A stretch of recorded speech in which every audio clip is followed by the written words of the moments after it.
ఈరోజు వాక్యము యోహాను సువార్త 14వ అధ్యాయము 6వ వచనం.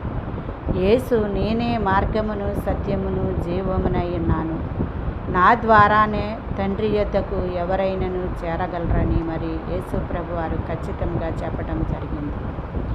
ఆయనే మార్గమని, సత్యమని, జీవమని, నేనే నేనే నేనే నేనే అనే 3 సార్లు ఆ మాట చెప్పటానికి మరి గట్స్ ఉన్న దేవుడు ఆయన. నేనే అనే మాట చెప్పగలగాలంటే ఒక ఇంటి యజమానుడు, మరి ఆ గృహానికి యజమానుడు ఎవరంటే నేనేనని చెప్తాడు ఆ ఇంటి తండ్రి.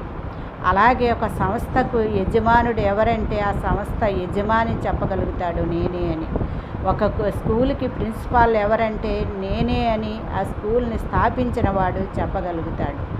అలాగే దేవుడు కూడా సృష్టించిన సృష్టికర్త ఎవరు అంటే నేనే అని